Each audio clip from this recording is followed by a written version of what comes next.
ఈరోజు మన జీవితంలో ఆలోచన విధానం బాగుండాలి.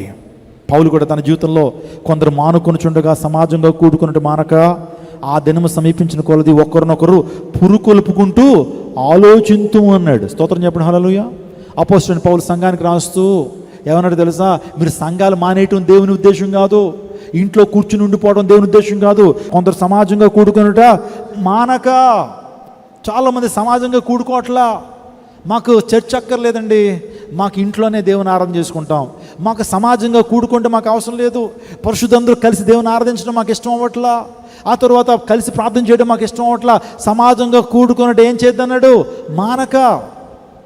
ప్రక్కన ఒక వ్యక్తి దేవుని గణపరుస్తున్నప్పుడు అతనిలో ఉన్నటువంటి ప్రార్థన ఆత్మ, ఆరాధన ఆత్మ నీలోకి వస్తుంది.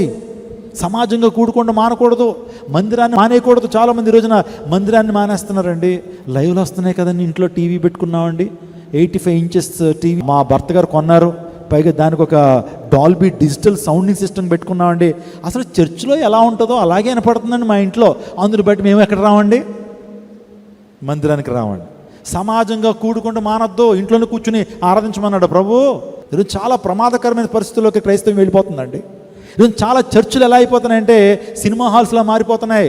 పెద్ద తెర పెట్టి అందులో ఏం వేస్తారో వాళ్ళకి ప్రజలకు అర్థం కాదు. ఎప్పుడు రికార్డెడ్ మెసేజ్ వేయచ్చు, లేకపోతే ఏవో మెసేజ్ వేసి ఒక సినిమా హాల్లో రోజుకు 4 ఆటలలాగా రోజుకు 4, 5 ఆరాధనలు పెట్టి ఏమండి ఎప్పుడెప్పుడో వీడియోలు ప్రజెంట్ చేసి ఇక్కడికి వచ్చి వినండి అంటే ప్రజలు సమాజంగా కూడుకుని అలాంటి కాన్సెప్ట్లు పోతున్నాయి. నేను అనుకుంటున్నాను సాతానిక ట్రాప్ ఇది. రేపొద్దున సాతానుగాడు కూడా మొత్తం వరల్డ్ వైడ్ వాడే పరిపాలిస్తాడు. యాంటీ క్రైస్ట్ ప్రపంచాన్ని పరిపాలన చేసేటప్పుడు ఈ డిజిటల్ సంఘాలే పెడతాడు.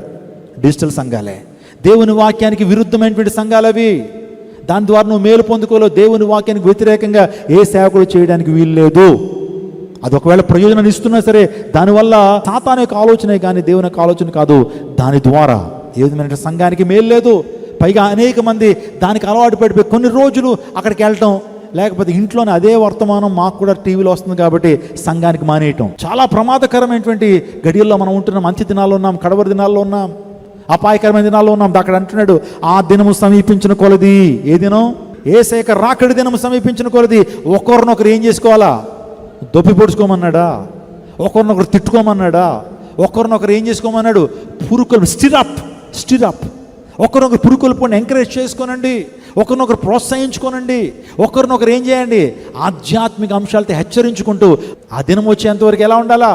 సంసిద్ధులుగా ఉండండి. దేవుని రాకడి దినం వరకు దాని గురించి ఆలోచించండి అన్నాడు. యోబు చాలా విషయాలు మనం చూస్తుంటాం. అదే గ్లోరియస్ డే, ప్రభు రాకడి దినం. యేసయ్య రాకడి దినాలు సమీపం అవుతున్నాయండి.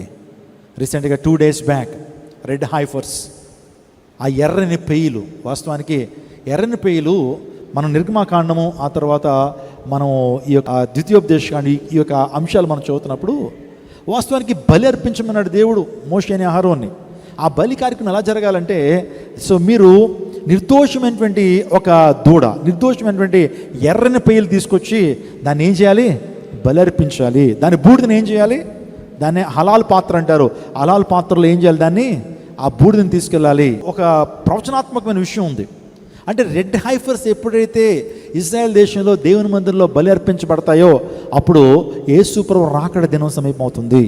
3వ టెంపుల్, 3rd టెంపుల్ ఎప్పుడైతే కట్టబడుతుందో యేసు ప్రభు రాకడ సమీపం అవుతుందని చాలామంది క్రైస్తవ విశ్లేషకులు మాట్లాడుతూ వస్తారు. అందుని బట్టి రెడ్ హైఫర్స్ ఆల్రెడీ దొరికినాయి.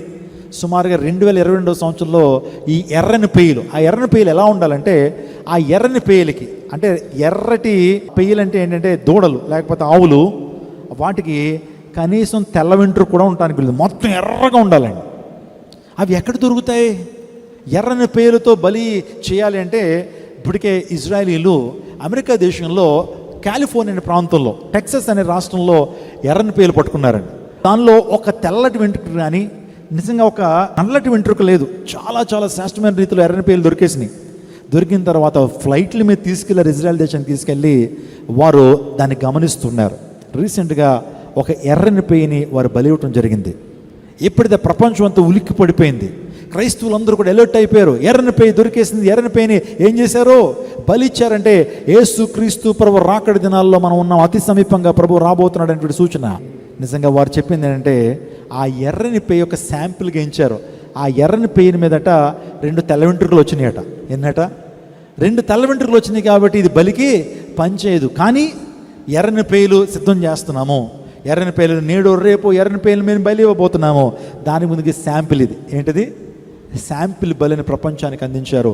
దీని ద్వారా ఈ ప్రపంచానికి వారు తెలియజేస్తున్న అంశం ఏంటంటే, సో అతి త్వరలో 3వ మందిరం కట్టబడతా ఉంది, యెరూషలేములో 3వ మందిరం కట్టబడుతుంది, బలి జరగబోతా ఉంది, ప్రభువు రాకడ దినము అతి సమీపంగా ఉంది, ఆ దినము సమీపించే కొలది.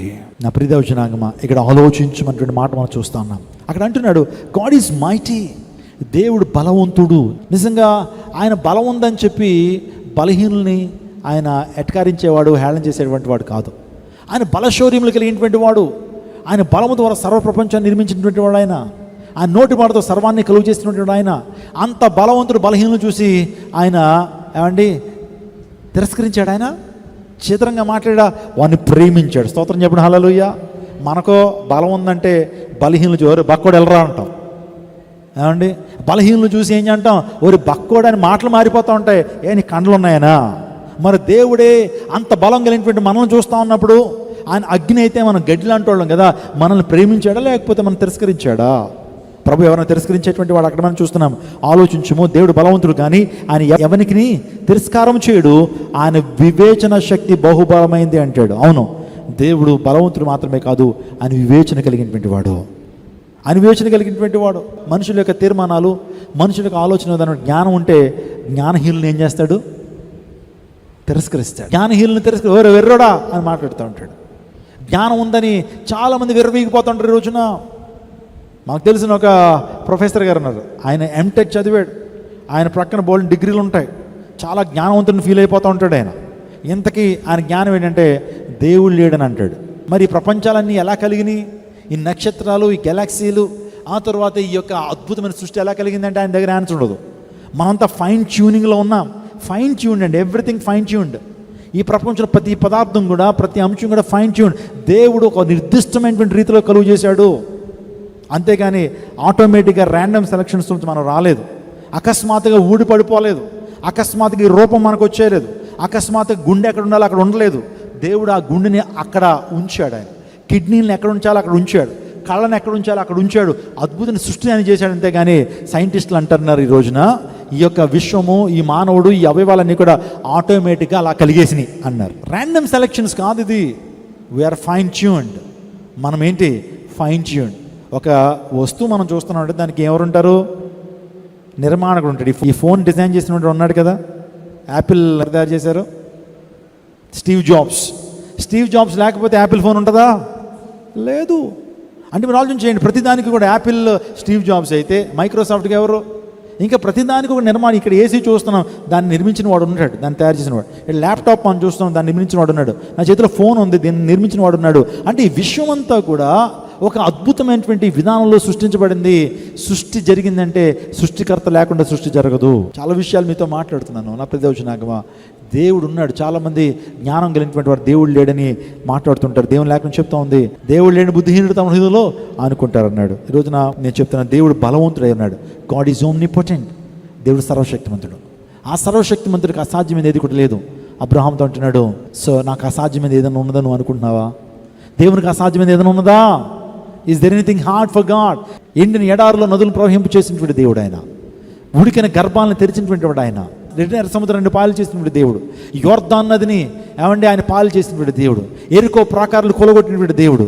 ఆకాశం మన్నాను కురిపించినటువంటి వాడు.